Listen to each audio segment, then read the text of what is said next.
باسمه أبدأ وبه أستعين وعليه أتوكل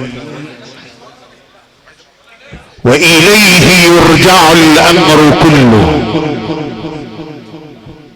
فاعبده وتوكل عليه وما ربك بغافل عما تعملون.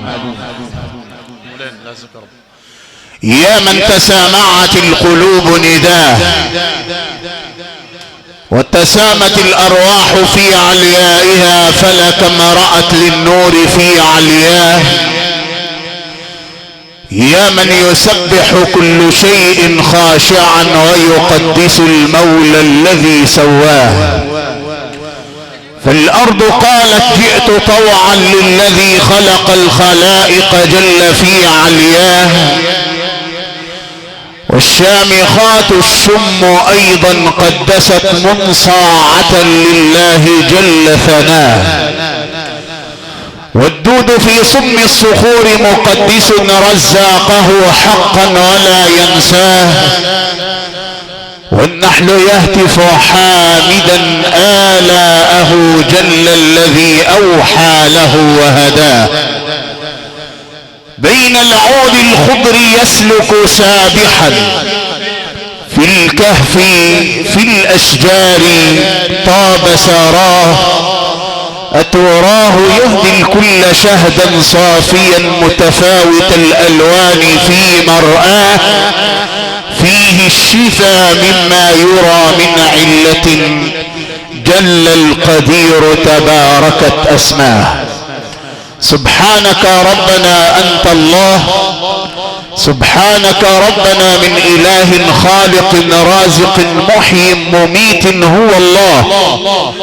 وصلاة وسلاما على سيد الوجود سيدنا محمد رسول الله القائل والله لتموتن كما تنامون ولتبعثن كما تستيقظون ولتجزون بالإحسان إحسانا وبالسوء سوءا وهي والله إما جنة أبدا أو لنار أبدا. وإنها لسنة الحياة تجمع لتفرق وتفرق لتجمع. فنسألك يا ربنا كما فرقت بيننا وبين أحبابنا في الدنيا أن تجمعنا مع حبيبنا المصطفى في جنات النعيم. أيها الإخوة الأماجد أحييكم بتحية عظيم أمرها ابتدأت بالسلام ووسطت بالرحمة وذيلت بالبركة. سلام الله عليكم ورحمة من لدنه وبركاته. ما وقفت بينكم واعظا ولا متحدثا ولا لأقدم مراسيم هذا التكريم، وإنما جئت لأقدم الواجب لأهل الواجب وأرد الفضل لأهل الفضل، فإنه لا يعرف الفضل لأهل الفضل إلا ذوي الفضل. وقالوا إنما يعرف الفضل من الناس ذاووه. فأقف ماثلا بين يديكم خادما للجناب المحمدي محدثكم الداعية الإسلامي الشيخ محمد وحيد. وجئت برفقتي أحبابي وإخواني الأكرمين حج أحمد نبيل سليمان الشيخ أصالة عن نفسه وعن عمي الحج نبيل سليمان عميد الهندسة الصوتية بمحافظة الإسماعيلية، والبيت العامر أعلام الصوتيات بأبصوير البلد بالإسماعيلية الأستاذ خالد إبراهيم أبو حمودة، لنجله المهندس إبراهيم خالد أبو حمودة، وأخي الأكبر رجل الأعمال المعروف الحج السيد العزازي. برفقتنا أعلام أهل الواجب الذين جئنا فوجدناهم متواجدين وإلى هذا الواجب سابقين جميعا. شكر الله سعيكم ومسعاكم ولا أراكم الله مكروها في دينكم ولا أدخل عليكم مكروها في دياركم. أقدم واجب العزاء لأحبابي الأكرمين جميعا الذين أجدهم في استقبال ضيوفهم منذ بداية اللقاء حتى الانتهاء، ولما أشادت به لجنة التنظيم أن هذا مسك الختام. أقول وبالله التوفيق، ختامه مسك وفي ذلك فليتنافس المتنافسون. مسك الختام والقرآن خير الكلام، أنزله ربنا العليم العلام على قلب نبينا رفيع المقام ليكون منهاجا لبني الإنسان فيفرقوا به بين الحلال والحرام. نسألك يا ربنا حسن الختام، وأن تدخلنا دار السلام بسلام بفضل منك وكرم يا عليم يا علام. مسك ختام الليلة فضيلة القارئ الشيخ جميل الدالي، أدعو فضيلته إلى منصة التلاوة، يتفضل فضيلته مشكورا.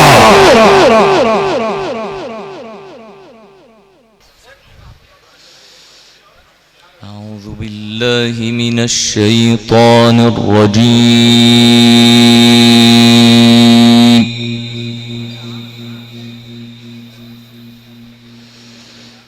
بسم الله الرحمن الرحيم.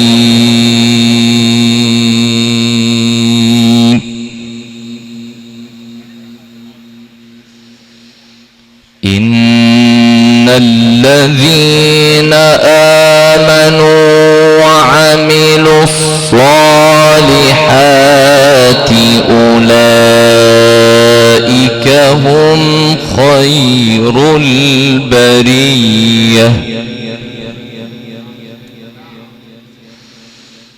جزاؤهم عند ربهم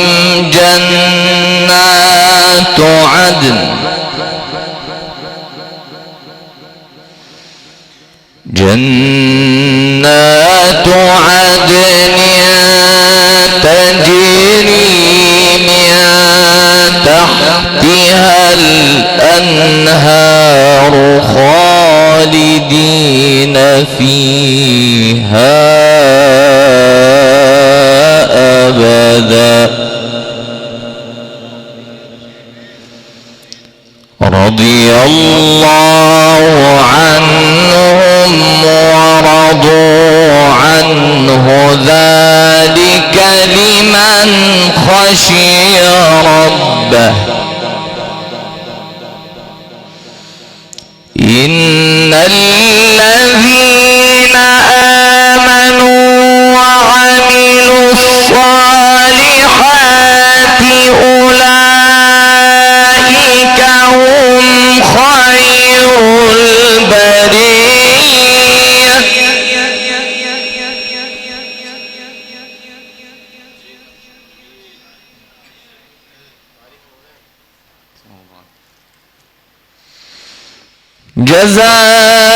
جزاؤهم عند ربهم جنات عدن تجري من تحتها الأنهار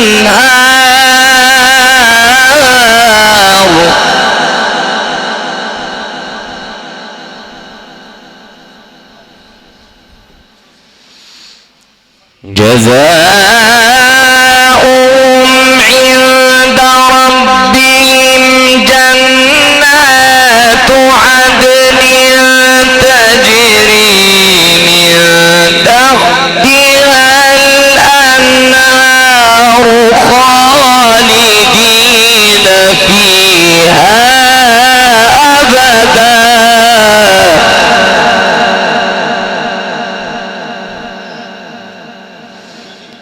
رضي الله عنهم ورضوا عنه، ذلك لمن خشي ربه. بسم الله الرحمن الرحمن الرحيم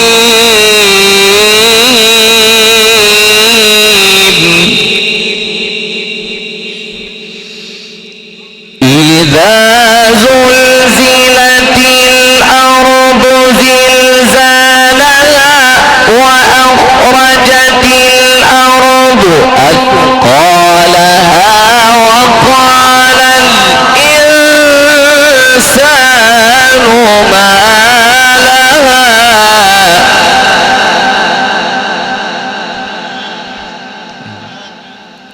يومئذ تحدث أخبارها بأن ربك أوحى لها يومئذ يصدر الناس أشتاتا ليروا أعمالهم فمن يعمل مثقال ذرة خيرا يره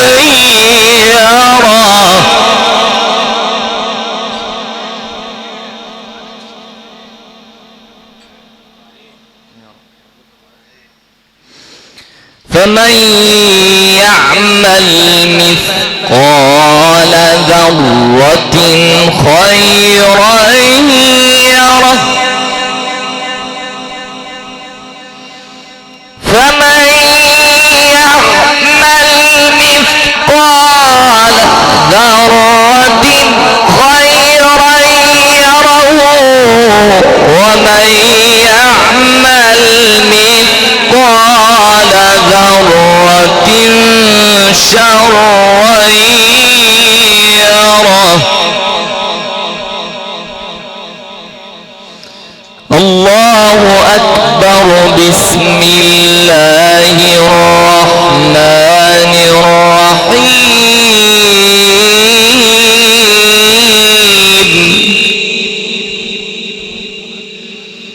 قل هو الله أحد الله الصمد لم يلد ولم يولد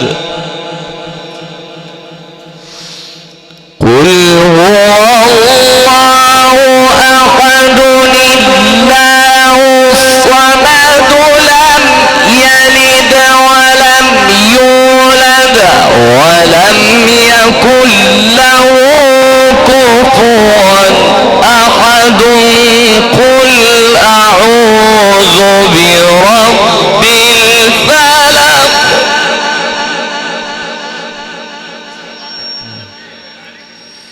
بسم الله الرحمن الرحيم قل هو الله أحد الله الصمد لم يلد ولم يولد ولم يكن له كفوا أحد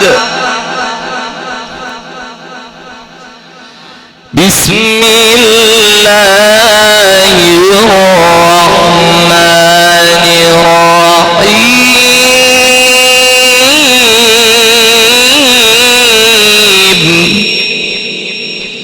قل هو الله أحد الله الصمد لم يلد ولم يولد ولم يكن له كفوا أحد قل هو الله أحد الله الصمد لم يلد ولم يولد ولم يكن له كفوا أحد صدق الله العظيم الفاتحة.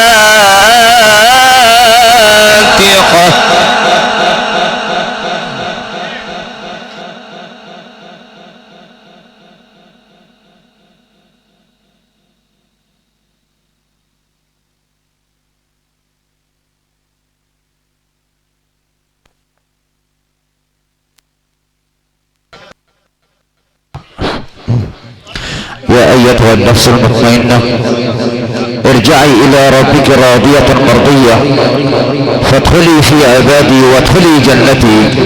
وهكذا يا إخوة الإيمان والإسلام عشنا في رحاب روعة الحديث وطيب الكلم وجمال الصوت مع العلم القرآني الكبير فضيلة القارئ الشيخ جميل إسماعيل الدالي، القارئ بالقنوات الفضائية والتلفزيون العربي، القارئ والمقيم بقرية الغرب التابعة لمركز ومدينة التل الكبير، مشاركة للسادة أصحاب الهندسة الصوتية والإذاعية ومن تقر الإذاعات الخارجية عبر المحافظات. المعتمد البريطاني للصوتيات بمعرفة علم الجمهورية المهندس محمد عمر، والمقيم بكفر عجيبة التابعة لمركز ومدينة هيهية بمحافظة الشرقية. وكما أشكر السادة مقاولي أعمال الفراشة والإنارة في كل مكان ووحدة الديزل الكهربائية الحديثة المتنقلة والمتميزة بمعرفة علم الجمهورية الحاج رشاد أبو جاموس وأبنائه المقيم بمركز ومدينة التل الكبير. أعمال الضيافة الفندقية الحديثة المتنقلة والمتميزة أصحاب النفس الطويل والمذاق الجميل الذي بذلوا كل المجهودات المشرفة لتكون ليلة الحاج صابر أبو سلاية في أبهى وأجمل صورة تحت إشراف المتر محمد أبو جمال والمتر أحمد أبو سعيد والمقيم بالغربوة. هذا اللقاء التي تشاهدونه حصريا عبر المنتديات التي يتلفنا عبر الشبكة العنكبوتية بوحدة فيديو الليسي تحت إشراف مهندس المهندسين المهندس سمير عبد الواحد والمقيم بمركز ومدينة الكورين بمحافظة الشرقية. في ليلة تكريم رجل من خير الرجال ومن أعز الرجال ومن أتقى الرجال لا يأتي الرجال إلا للرجال. في ليلة تكريم الحاج صابر أبو سلاية الذي عاش طيبا ومات طيبا، عاش بأدبه وتواضعه وخلقه، سائلين المولى العلي القدير أن يجعل نواردنا في رفقة سيدنا رسول الله في الجنة إنه ولي ذلك والقادر عليه. ومشاركة لنجله الأستاذ أحمد أبو صابر صاحب الأدب والواجب في كل مكان. كما تتقدم عائلات أبو سلاية جميعا بهذه المنطقة الطيبة يتقدمون جميعا بأسمى آيات الشكر والتقدير لكل من أتى ليؤدي واجب العزاء من جميع القيادات الشعبية والدينية والسياسية والتنفيذية على عموم قرى وضواحي مركز ومدينة التل الكبير.